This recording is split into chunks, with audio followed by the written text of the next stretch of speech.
You are listening to the Booktrospective Podcast, a podcast for all types of books. And even though we read all types of books across all different types of genres, we want to give a disclaimer. Many of our books and a lot of our content sometimes is intended for mature audiences. And we don't believe in censorship, but we do want our listeners to have the opportunity to decide if our episode or podcast is good for them. So with that, let's get into the episode. Hey, it's Dominique. And Keely. And you are listening to Booktrospective. And this week we are covering the truth about... The secret history. Nope. All right, back it up. The secret history of the rape kit. I'm like, nope. I literally was like, I got this. No. A true crime story. Okay. Anyways, we'll start that over. All right. The secret history of the rape... Wait a minute. What did you say? The secret history. Okay, you said it right. Okay, anyways. The Secret History of the Rape Kit, a true crime story by Pagan Kennedy. That is a mouthful. I was like, the truth about spies. I know. Okay. I'm not going to ask Keely how her week is because we're recording back to back. I know. She doesn't care. I do. I do care. I check in. I care. I saw her a lot last week. I saw you like 3 times. After like a break. Well, the weather finally warmed up and I can come outside again. There's that too. But okay. So we don't have any announcements. Nothing's new. And good news, this is actually probably going to be a short episode. So we're just going to jump right in. Don't know, but it's a little reprieve from all of our very, very long books and blabs and all those things. So, Keely, blurb. Yes, and just a trigger warning if you can't already tell, the big trigger in this is rape and sexual assault. So, yes. Anyways, in 1972, Marty Goddard volunteered at the crisis hotline counseling girls who had been molested by their fathers, their teachers, their uncles. Soon Marty was on a mission to answer a question. Why are so many sexual predators getting away with these crimes? By the end of the decade, she had launched a campaign pushing hospitals and police departments to collect evidence of sexual assault and treat survivors with dignity. She designed a new kind of forensics tool, the rape kit, and new practices around evidence collection that spread across the country. Yet even as Marty fought for women's rights, she allowed a man to take credit for her work.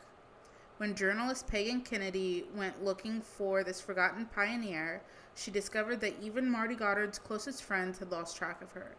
As Pagan followed a trail of clues to solve the mystery of Marty, she also delved into the problematic history of forensics in America. The Secret History of the Rape Kit chronicles one journalist's mission to understand a crucial innovation in forensics and the woman who championed it. As Pagan Kennedy hunts for answers, she reflects on her own experiences with sexual assault and her own desire for justice. Okay. I don't know. I mean, we do it on all of our books. I was like, I don't know if this is appropriate, but I guess if you could describe this book in one word, what would you say? Informative. Yeah, it is. I don't know. It was kind of like, I don't want to say disheartening, but it is kind of sad.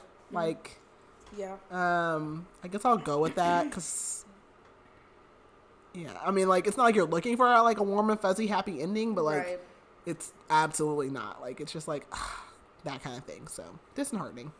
Okay, so this book is, I don't know. I guess actually, no. Let me do this before I do a general summary. So, general information about this book first and the author. So, Pagan Kennedy was born in 1963. She's just an American, not just, but she's an American columnist. How do you say that? Columnist. And an author. And it says pioneer of the 1990s Zine movement. What is that? What is the Zine? I'm scared. It's for people with the... No? Okay. Oh, zine. Not Zine. Zine? Yeah. Yeah, they're like little... they're kind of like little magazines. Yeah, that's what it says. Like these little books. I guess I've seen Yeah. it. Oh, cool. Okay. Um. So she was born Pamela Kennedy. Why did she change her name? Interesting. Don't know. So she's written a few books. Just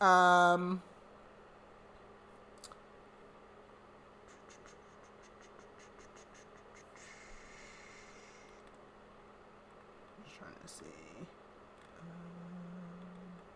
So she's written a biography, written for like New York Times, and then she wrote this book.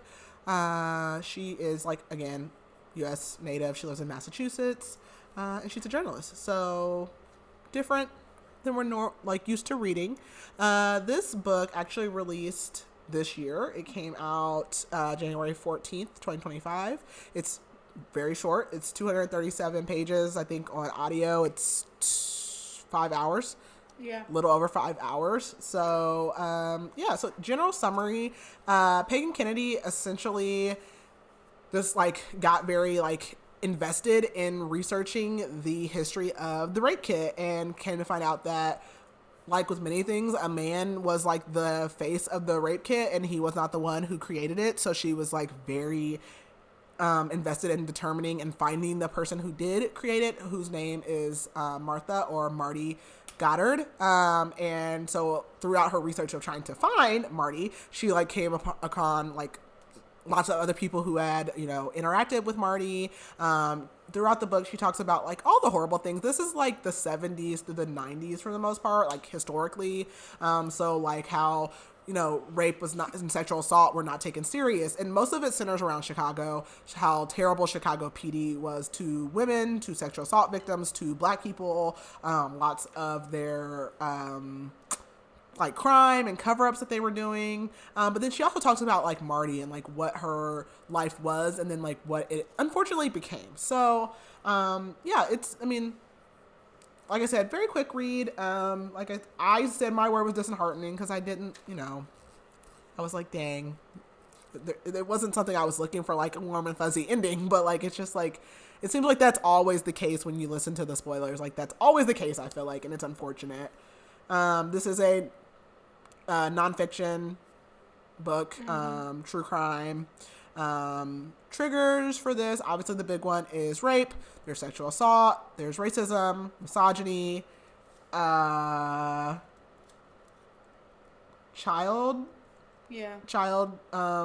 assault, abuse, alcoholism,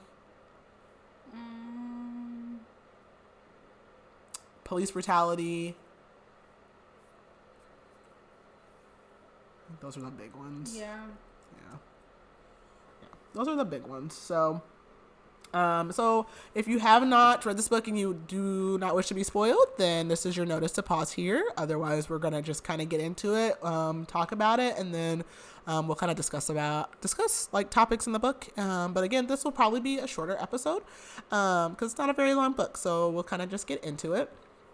So this book starts out with Miss Kennedy opening up about her own personal history with sexual assault. As a younger girl, she was assaulted by or molested by an older boy, and basically her family's response was she kind of had an abusive father, and her mother basically wanted to keep the good image of like their family. So she had to not only be quiet about it, but she had to keep seeing her abuser, who was a family friend, throughout her entire childhood. So in this book, she changes the name of that person, but he becomes popular, essentially, like a big person.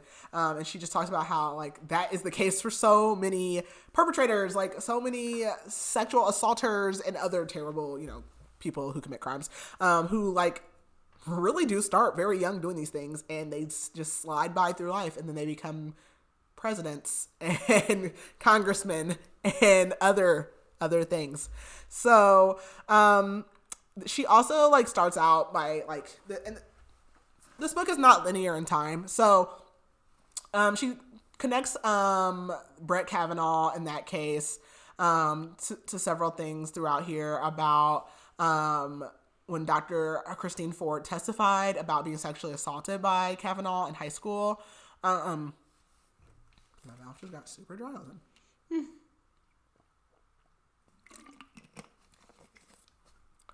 That Kennedy like really saw herself in Dr. Ford's story because they both were women who came from like very privileged, educated circles, and even like with all of that, their trauma was still minimized. So like then you're thinking about the people who don't even have that background. So you already know that they're definitely not being heard.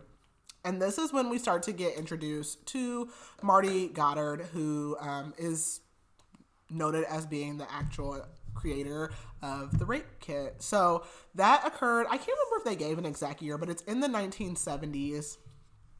And, you know, during that time period, unfortunately, you know, it's better now, but still not great. But during that time period, like, you know, rape was not taken serious.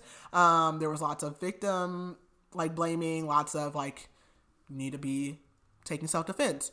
It's all of the, like, you need to do all of these things to prevent it versus let's take care of, like, why it's happening. It's the you can't wear a spaghetti strap shirt to school because boys like shoulders. Like, yeah. Like, it's crazy having kids now. Like, my kids can wear this stuff to school. Like, literally not. I could just remember, like, I'm like, my shoulder is sexual. My shoulder. I remember that I got in trouble once at school because the back was out of it. I wore a tank top under it, but like my upper back, my shoulders were covered. That like just skin. Like a little bit of my upper back was showing, like, and what does that do to you? I got like they made me change my clothes. Like, we're not questioning why. Like, why is that? Like, why is that? Why can we not? Like, why are we having that conversation? That's a weird conversation. Yeah. And it's just a bit of my neck from the back of my tank top to, like, my neck. Yeah.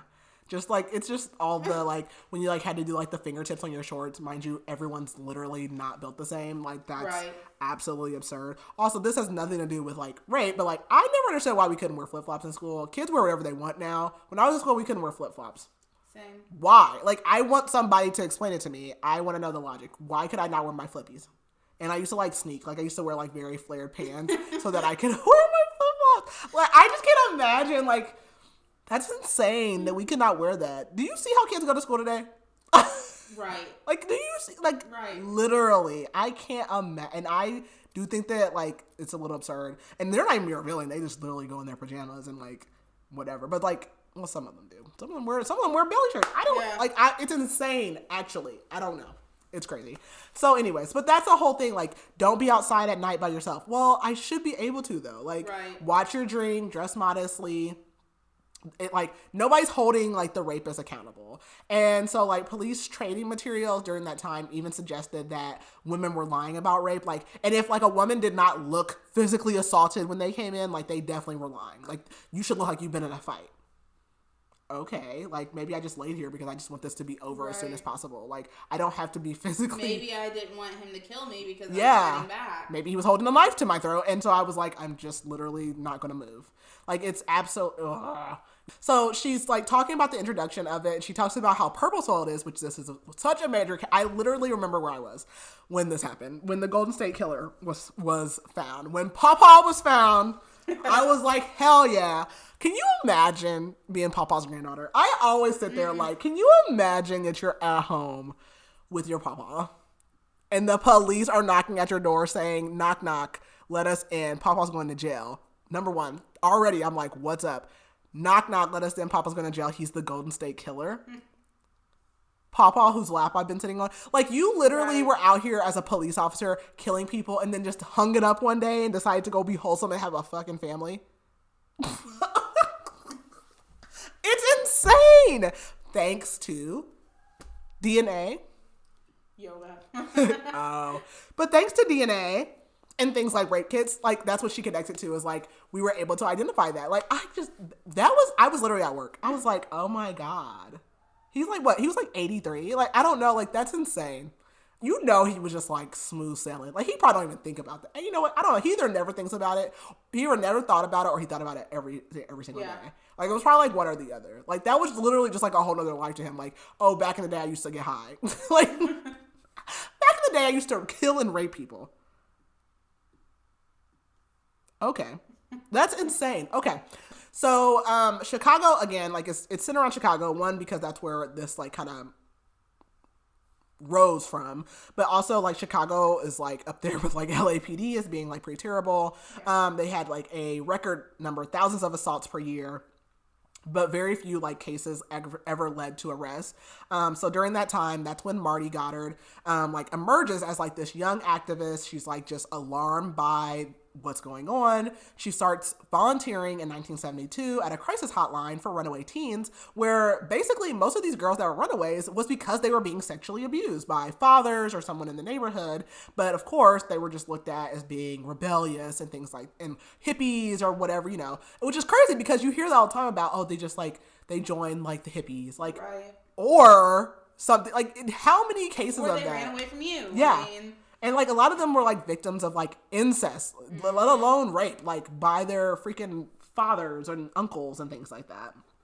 And so Marty was, like, very just, like, appalled by how survivors, like, the survivors were treated. And I did mention, like, write this down. At the beginning of this book, Kennedy, like, she mentions how she decided to use victim and survivor because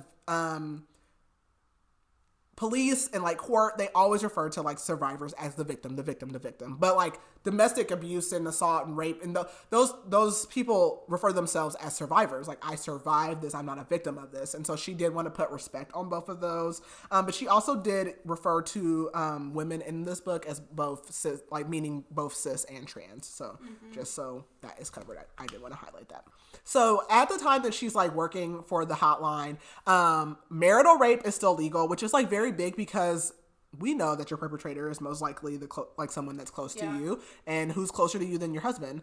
And so like, you know, at that point in time, like women don't have a right to say no or to like, retract consent. Right. Like if I told you yes when we were 17, now you can have sex with me for the rest of my life. No. And how like oftentimes like there was like a 13-year-old victim who was labeled as a child prostitute and literally was sent to juvie versus like seen as a victim. And just like the authorities, like they just did not care.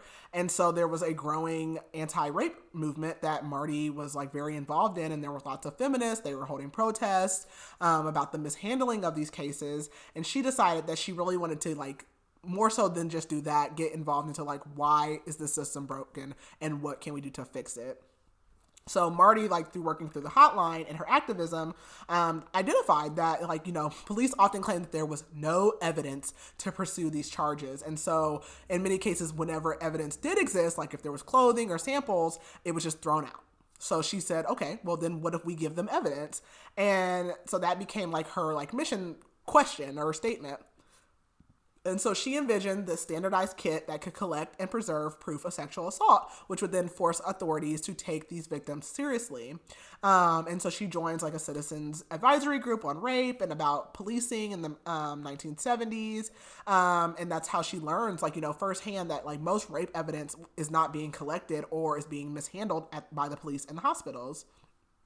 So her whole thing was like designing a kit that could do this. So she like begins like building a network. She tries to get resources and allies to create her evidence kit. And she knew she needed professional, like medical professionals and police on her side. But a lot of people were like very reluctant to participate, of course. She always like Marty credits a lot, and she is Kennedy, the author, is like the journalist. So she's collecting all this information from like friends of Marty. She never speaks to Marty throughout this. So Marty worked for a man known as Ray Weholt? I'm trying to remember how she said it in the audio. Something like that. But anyways, he was like the heir to like a Chicago heir to like a fortune. And he like gave her lots of support like throughout her life. And he was really moved like by her ideas. He ended up hiring her as an executive because he had like his family had a philanthropic foundation. He gave her a platform, he funded her project, and that really led her to like opening doors for her to pitch her idea. But like early on, like there were lots of hurdles for Marty. Obviously, hospitals, police, they did not want to coordinate together. Doctors didn't know even what evidence they needed to be collecting. The police weren't picking up or preserving the evidence for the hospitals. Nurses weren't trained in forensics. A lot of times the victims were treated without any kind of plan or documentation. And so like, it was just all like a jumble. It was a bunch of chaos. And so she insisted that medical staff needed specialized training to properly collect evidence. And so that the victims would also have like a dignified treatment, because that is like one of the most like literally, I mean, they always say that like rape is literally worse than death, for a lot of people like that. I mean, you know, that is stripping something of you, and like to go through that then, and then you've already been like stripped down, and now you have to go in and let these people poke and prod on you after you've already been poked and prodded in a way you didn't want to be. So definitely a sensitive approach is needed to that. And so, you know, she just wanted to make sure that, you know, rape victims were being treated as credible and as people who deserved justice. Another key ally of hers was Rudy Nimick, I think is how you say his name is. He was actually one of the few black police officers in the Chicago Police Department. And he was on the rape task force. He really understood like the internal politics of the department, and he was like kind of like the inside man for Marty. He really believed in her cause, and he advised her on like how she should really like talk to like the white leadership. And he suggested that she reach out to Sergeant Vitullo, who was like a veteran detective who ran the crime lab and like evidence. And he had like, Vitullo had like this strong reputation because he had worked on the Richard Speck murder case. Is he the one that broke into like the sorority house? Huh. I think he is. I think so. Yes. Yeah. Did you ever watch Mindhunters? I watched a couple episodes. Yeah, he's on there too. He's on there too. Yeah, but I was gonna say I think Richard Smith. Yeah, he's the one who broke into the sorority house. He's a serial killer. So he like Vitullo worked on that case, and basically like Nimick like knew that getting him on board would help Marty and like make her project like credible and give it like the authority it needed through the department. So she pitches this idea to him, and she like throughout like the whole thing, like Marty has like terrible stage fright. She does not like public speaking. So she gets like another colleague. Her name is Cynthia, who really like becomes like the voice for Marty due to her anxiety. And so they work together. They present this whole thing. She lays out this proposed rape evidence collection kit, which would be able to gather like body fluids, hair, scrapings under the nails, all those things for assault. And initially, not only does he like say no, but Vitullo is like explosively like angry, like absolutely not, doing all these things. He screamed at her. He was like very dismissive, and he was like very skeptical of like a woman telling him how to like do his job, basically. So he literally like threw her out of his office, and then literally like calls the next day and is like, "Hey, let's do that." Okay. So the kit ends up being called the Vitullo, however you say it. Vitullo, yeah. The Vitullo kit. So it's literally named after him, which is why when Pagan Kennedy started researching this, like, she had to look, because it's named after a man, and he didn't even come up with it. But, you know, Marty never, like, this was not for fame. She just wanted it to be made. So they put a prototype together. They put his name on it, and it was essentially a cardboard box. It had envelopes, swabs, glass slides, nail clippers, and, like, the instructions on how to use everything and what to do with it, including the clothing and, like, with the victim's body. And it was something that, you know, it would be uniform for any hospital to use. But he made sure that he would get full credit for this invention. He recognized the value of the kit, and he wanted that in exchange for pushing it through the police department. So Marty basically, you know, was like, I have to do this or like it's going to die. And like I said, she didn't really care about that. That was her priority. So she let it be known as like his creation. And she really just like, you know, sacrificed like getting that credit for the greater good. Like that was her thing. So it becomes like the first standardized rape kit, the Vitullo kit. and it works. So one like interesting fact in here is that in the 70s, Playboy comes to Chicago, and obviously Hugh Hefner is like very controversial at this time, like publicly, even though like I'm sure all the men were perfectly fine with it. But like they like, you know, the Playboy Foundation was actually known during this time to be like very supportive of progressive like causes. Like it even was supporting the ACLU and like women's rights, which was led by Ruth Bader Ginsburg, who, side note, I have beef with in the afterlife. I have beef with a dead lady. I actually also have beef with the ACLU. So there's that. In like light of recent events, but whatever. RBG, let's talk later. But anyway, so during that time, Marty actually reaches out to them, and they end up donating or giving her a $10,000 grant to help start her rape kit program. So it helps like with assembling like the kits and with distribution, and they give like expertise and like people to like the team and for design and marketing. And they actually volunteer to create the graphics and packaging for the kit to make sure that it's like user friendly. So it came like with a label box with the instructions. It was neatly packaged so that, you know, all hospitals and police could use it. But obviously this kind of gave her some flack because at a time when she's working with all these feminists to then turn around and work with Playboy, which is known to be misogynistic in the way it works, which I get it. Like, I get both sides. I'm gonna definitely take your money. Like, I'm definitely gonna take your money and use it for good. Like, you know, there's that. So, outside of like the kit, obviously we know that the rape kit like has become like a thing. It's still, I mean, it's a lot more advanced now, and you know, it's still very relevant. But like personally, Marty actually really struggled. Like I have like two different sets of notes. So notably, one, Marty also suffers from her own sexual assault. She goes to Hawaii and she is sexually assaulted like at knife point by a man that she knows. And they say that she like never reports it.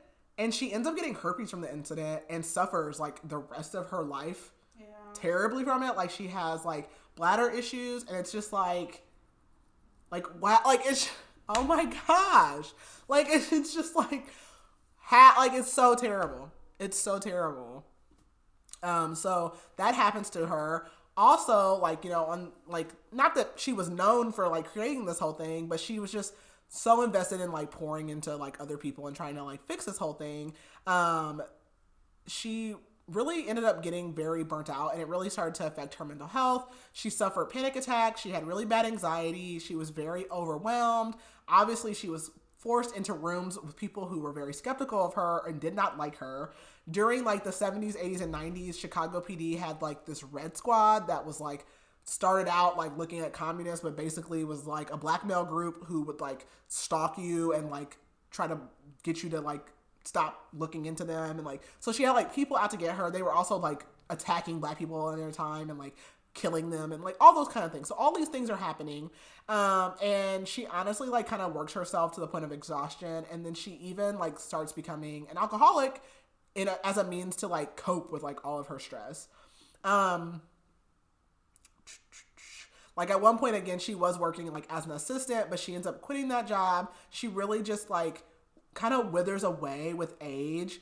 She ends up like living like in a trailer, like in Arizona, like in the middle of nowhere. And she, like, her nephew, I think, was like, he was relevant in her life. But other than that, like, as Pagan Kennedy is collecting all this information, she's talking to these people who would consider themselves to be friends of hers, and they have not talked to her in years. And what she ends up finding out is that she died in the nursing home, I believe, and none of these people even knew that she was dead.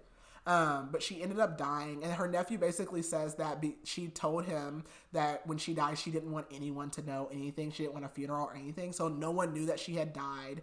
And she like asked, like, does he have anything to remember her by? And he has like a voicemail of her like at the, like, she was in a nursing home, and she's like, where do you live? I'm coming to your house. Like, she was just like kind of being like, you know, feisty. Like, I don't think she was old though, but like an older person. Yeah.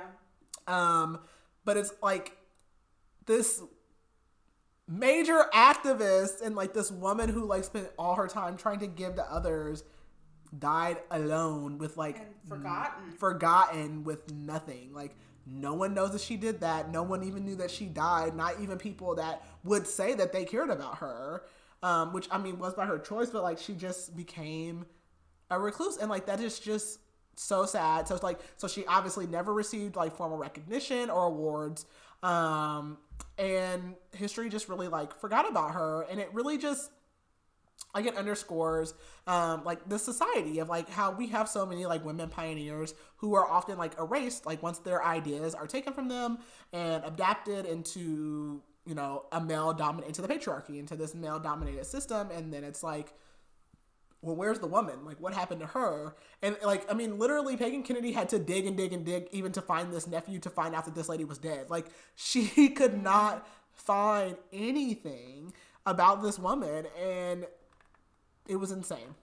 The rest of the book, she kind of goes on and talks about, like, just the development of, like, different departments and how, like, you know, the kit was implemented. She talks about SANE, which is the Sexual Assault Nurse Examiner Program, which is for nurses who want to be, like, in the ER, the ones who are there to administer those exams when a patient comes in as a victim or suspected victim of rape. And then she does talk about her personal encounter there's two personal histories that Miss Kennedy had, which the first one was actually the one that really, I was like, what the hell? She literally, as a child, she answers the phone at her house, and this man says he's a doctor and he needs to do an exam. And he had, like, I don't remember how old she was, but she was a kid, and has her, like, unzip her pants and, like, touching herself. And, like, she's realizing as this is going on, like, what's happening, but he basically forces her to, like, he gets her on the phone and is molesting her, like, through the phone. Like, that, who would even think to do something like this? And I want to know who that man is. Yeah. Like, that's insane. I'm so glad we don't have home phones anymore. Like, what in the world? It's scary. Like, did you know these people? Or did you just call, like, a random... Like, what were the chances that this little girl answered the phone? Right. Like, that is terrifying. Who are you? And so, like, and he was like, tell your parents that the doctor called. And so she does, and then they're like, well, what doctor? And, like, what? Like, ugh. that one, I was like that is nightmare fuel. Yeah, that one, like, that could be was a horror movie. Yeah, that's sickening. That one, like, really messed with me. I was like, that is appalling. Like, I don't even... Oh my, like, protect your children. Like, I couldn't imagine my kids at home right now if I had a home phone and someone, like, called and they, like, did that. Oh my, like, it's just, like, I can't I just can't wrap my brain around it. Like, I can't. And then she talks about how, also, when she mentions in the beginning, about the young boy, which it was really a group of boys that assaulted her because they literally held her down and were poking and prodding her. And assaulted her. And then he kept coming around because he was, like, a family friend. And she told her mom, like, that he hurt her, and she was just kind of like, oh, like, you know, that's what they do. Like, just ignore him. Like, no. So, yeah, I mean, that's kind of the gist of that book. Yeah, like, it's just, it was, you know, it's more information, but it is sad. Like, one, obviously, like, we know, like, rape victims get such a bad rap. Like, they can't, you know, there are people who have made that hard. There are people who have falsely called rape, and they are terrible for doing that because it's already such a situation that people don't want to believe. Yeah. But that is, you know, especially like now, like we're sitting in an environment where people are like being forced to carry children and all those things like off of that, but being like forced to be around your assaulter, or again, like I said, you know, you're assaulted by someone. And she mentions what's her name?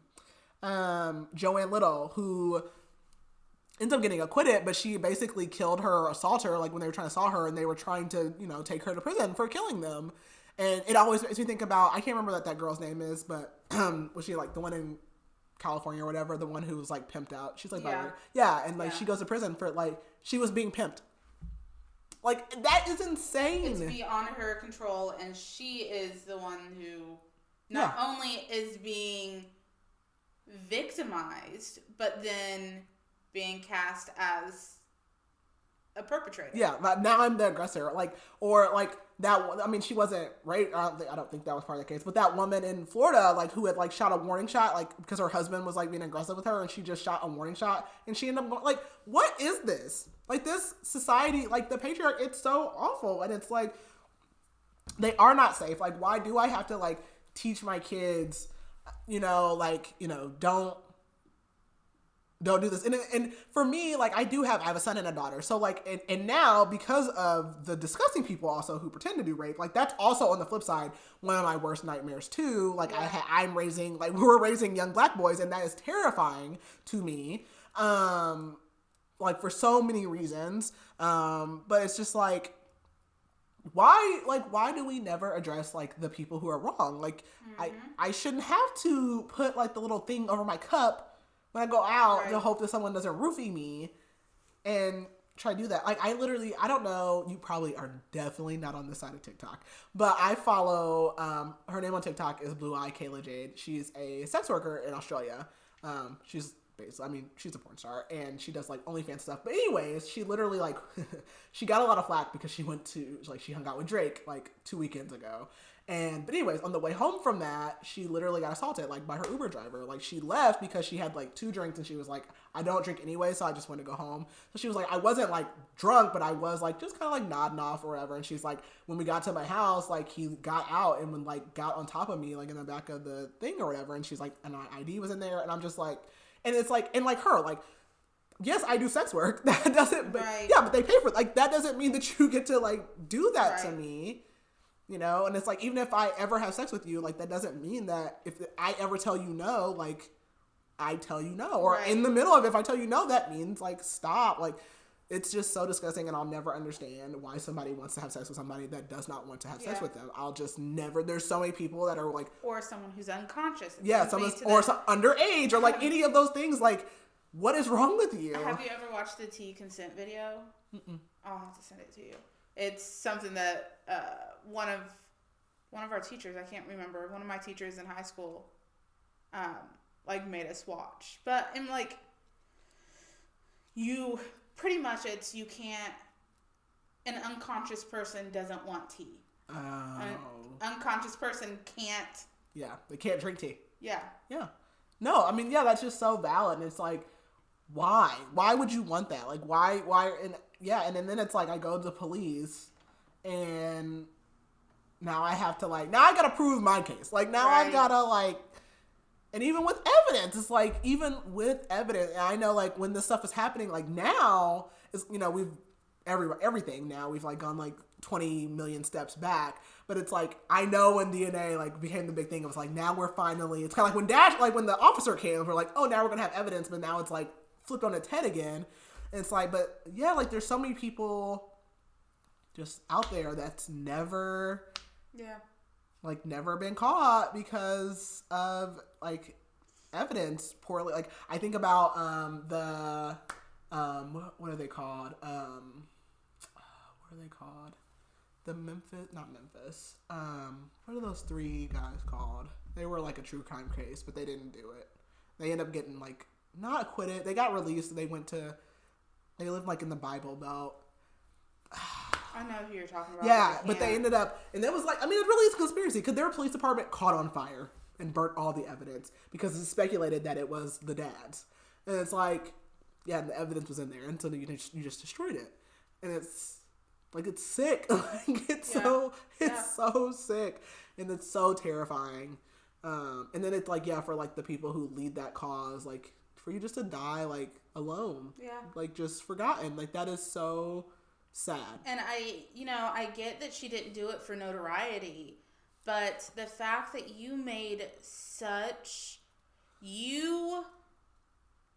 really gave your life to this cause that doesn't even know who you are. Doesn't even know who you are. Like, no idea. Nobody. Yeah, no idea. And you just died. And he ended up, I think it said her nephew, like, spread her ashes or did something with it. But this one person, I mean, got interested in it and went down the rabbit hole. But, like, I mean, for people to think that you're still alive and not even know that you're dead, like, that's crazy. Like, that's insane. And it is sad. And that's why I'm like, it's disheartening because it's, That's so many people's story. There's so many like women or people of color who have done stuff and never ever get talked about. They're never recognized for it. Or the I was just talking to a lady today about how, the history books are written by the winners. Yep. Yeah, they are. There's so much that we aren't taught, and that's purposeful. Yep. History is always at least the written history is skewed. I mean, what did Violet Sorrengail's dad say? He said it only takes one generation to raise. Yep. But Asher Sorrengail said it. But no, it's true. It only takes one generation though. That is true. It is.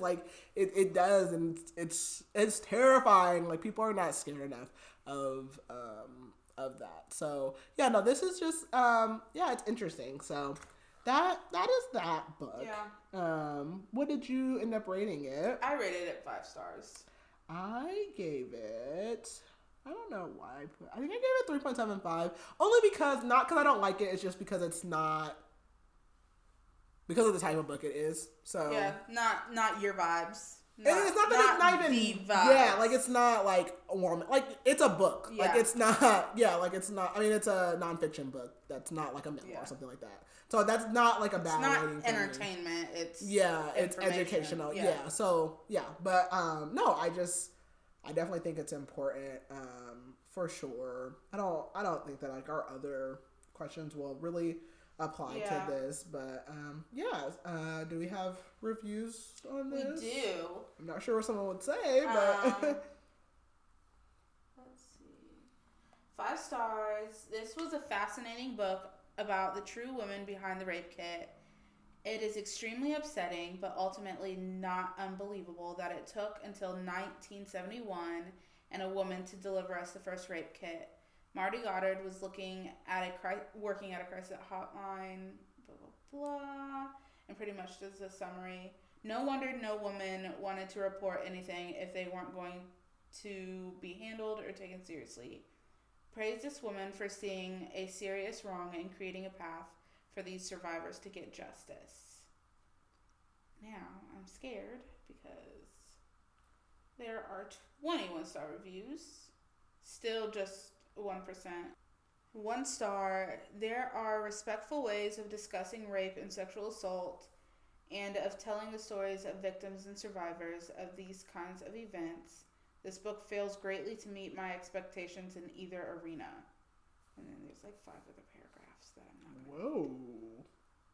5 other paragraphs? Yeah. Oh my gosh. Okay. I mean, I feel like she got all the information she was going to find. I don't know that there was much more out there to find. I don't know if it was for lack of trying. I think this is a topic that still to this day gets a lot of backlash, and a lot of people don't want to talk about, so I'm not surprised that she did, and if she did, run into dead ends. Yeah. So, and I mean, obviously the woman she was ultimately wanting to get information from was literally a dead end. Yeah, so I think she did the best with what she could find. So there's that. Okay, well, that is that book. And our next book, getting so close.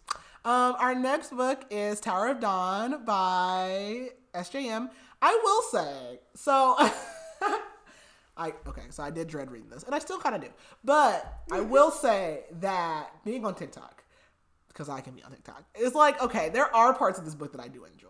And maybe because I tandem read it, maybe because I'm going to read it as standalone, maybe I'll enjoy it better. There's hope. I don't know. I am happy to read this book, though, because I can't wait to get to Kingdom of Ash. I'm so ready to read that one. We're almost done. I almost left Tower of Dawn off this month. I was like, wait, where is that? I'm like, oh, I thought we were just going to skip right over that. Yeah, no. So we're almost done and we're moving on. I can't believe it. I'm so sad. I don't want to be done. I don't want to be away. I'm just like, I want to live in my fantasies forever. So, okay, but that is our next one. And then that will wrap up March. That's insane. Okay, so until next time, make sure you're following us on all the socials, and we will talk to you guys next week. Bye. Bye.